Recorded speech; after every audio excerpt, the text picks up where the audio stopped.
Here's a tip. If you've been up... No, sorry. If you've been up all night drinking, and the first thing you put... One of the first things you watch is this. Don't do that. This thing messed with my head. Welcome back to Halloween Horror Month. I'm Scotty Gordon, not looking at Destroy All Neighbors. Not Destroy All Monsters, the Godzilla film. Not Destroy All Humans, the alien video game that plays aliens and stuff. Nope. Destroy All Neighbors. Pardon me. 1 second.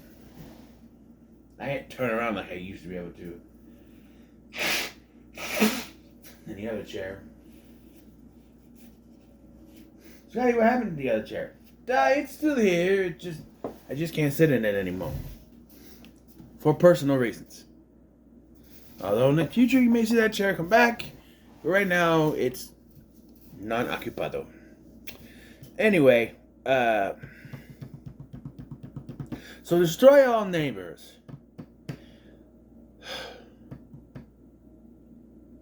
Destroy All Neighbors is a movie that I heard things about. You know, I was drawn to it because of one person, Alex Winter. You may know as Bill from the Bill and Ted movies, but also he directed Freaked, an underrated 90s gem of a film that you need to check out. Find it. Physical media is a little steep, but the price for the physical media is a little steep.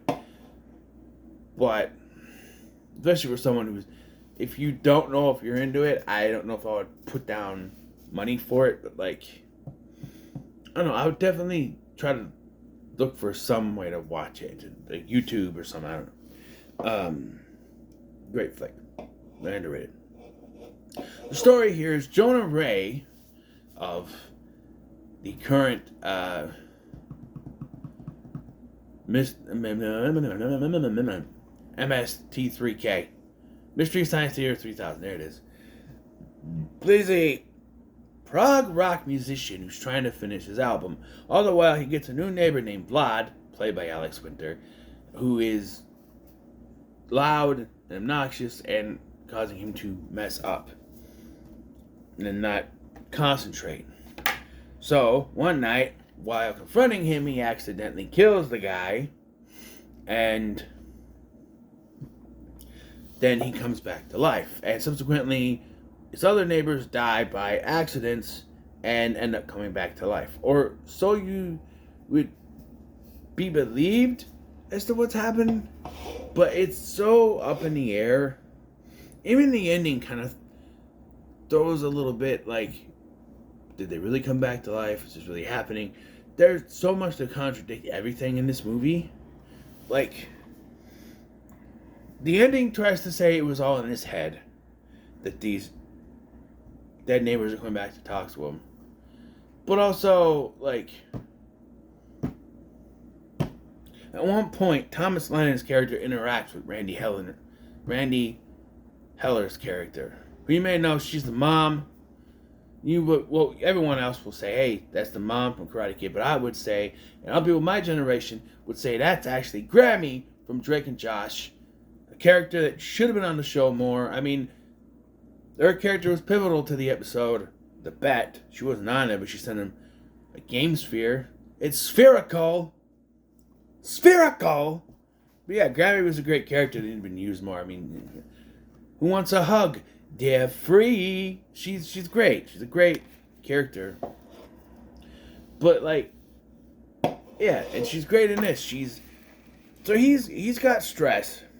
He's got Vlad, the new neighbor that won't stop making noise. His other neighbor, I think it's George, I think is his name. They call him Pigman. I don't know. He has a pig that's constantly rooting around. And then we got Randy Heller, who is for all intents and purposes, the super of the building. But I was always asking him, William, to do the stuff. And then, of course, there's this homeless guy that lives outside of his studio that's also always bugging him for a croissant. for some reason. He also watches this video of an old rock star musician of his giving him tips. It's later revealed that the homeless guy is the rock star, although that could also be in his head, but I don't know.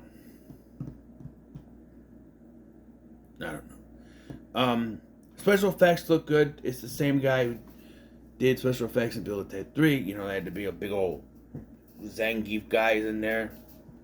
Great effects. Although I was thrown off because right when they first showed Vlad, I'm like, oh, he actually looks like that. I thought this was going to be like an undead creature look, the way the makeup looks. But no, he's actually supposed to look like that. I don't know. Also, the accent that he's doing, it's fine. Oh, come on, Wheelie. It's a little cartoonish, but for this movie, it works. It works. I want to know what the eyeball's for. I don't remember an eyeball thing in here. I don't know. But yeah, and then you have Thomas Lennon, who is his partner at the thing, and then there's this new musician guy that only wants to be called by his full name. It's a stupid gag. I don't like it. But he fires William, which he can't do, but he takes it as he's fired anyway.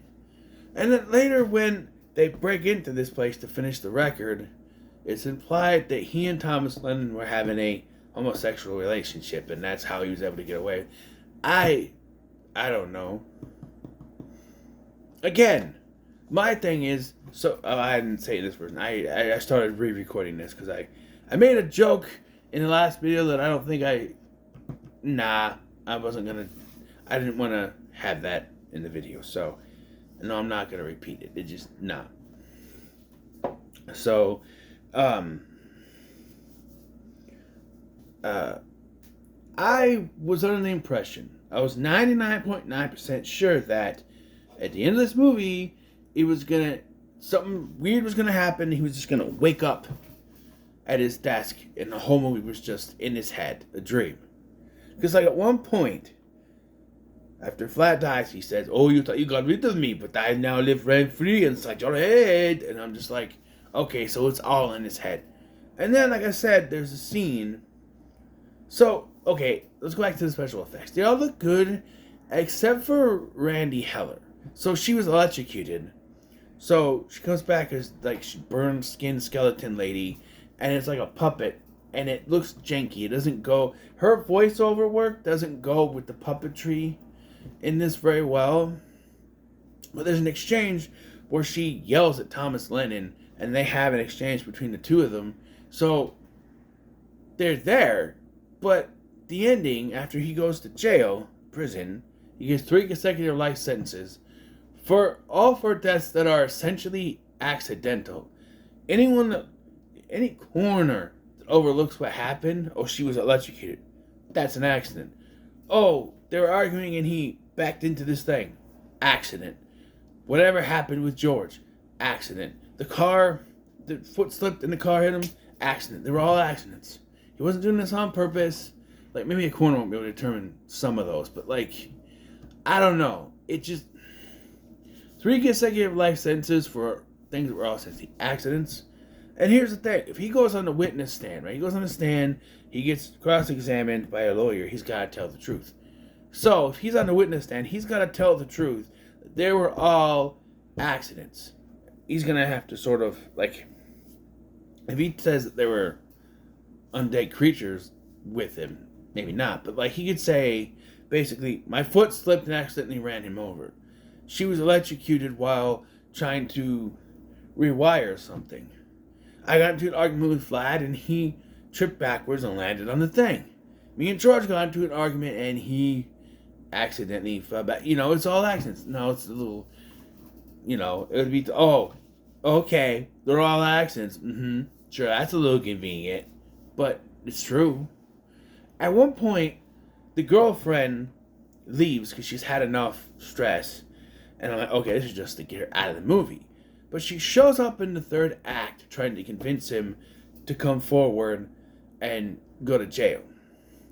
But when he mentions, and I didn't catch this at first, he's like, I'm almost finished with my album. You're almost finished? I am almost finished. She starts talking about this trip they went on, and he's like, we got 30 to 38 minutes tops to finish this album. And then at the end, when you start playing the Megatar, they're like, oh, she's stalling. And I'm like, wait, she was on his side this whole time? I didn't catch that. Also, it was at this point that I started to think it has to be in his head. Because at one point, Vlad just starts, like, using tentacles or whatever to take all the instruments and become this big monster. Like, this thing here, they don't show the face. That's Vlad in, like, a big creature form. And I'm like, okay, now it's got to be in his head. But he does the rock to defeat it, and then, yeah, he finishes the album, which somehow gets printed, released, and wins awards, and he ends up in jail. So,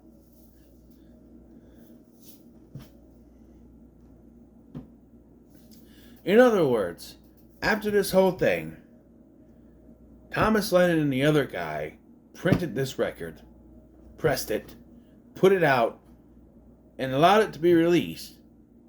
Even though this guy's like a psychopath or whatever, they still did it. In my opinion, the creatures have to be real then, because otherwise everything is just some psycho who tied them up, and wouldn't allow them to do anything.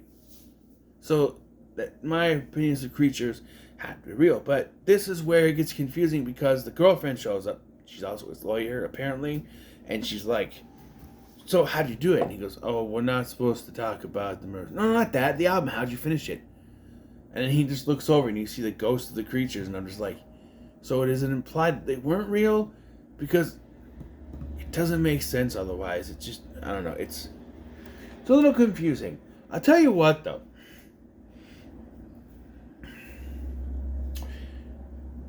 And remember, earlier this month, I was going through Shudder Originals, and I was not having a good time at all. Bad Things was a bad thing. Like, no. I was not having a good time. I did not have a good day. No. Look at this. What you got? Suitable Flesh was good. It was a good start. Stop motion was decent. And then you had Elevator Game, which was okay. Then The Puppet Man. What am I watching? Then Bad Things. Watching Tarot and Bad Things back to back completely changed my whole plan. I'm like, okay, 2 bad movies back to back. I can't do it. And then we have this. I technically watched 3 movies back to back, but not all in succession. I watched Founders Day, which I thought was decent, but lacked any, creativeness. And then April Fool's Day remake was okay. I didn't expect much from that anyway. But then this one comes out of here, and like I said, out of all of them, this is the one I had the most hope for, just because of Alex Winter and other things. And it's decent. I'll definitely give it a low, pretty good, because you got the effects, you got the acting, it's a hokey, it's a thrill ride. It's a ride. I'll tell you that much. It's a ride. But yeah.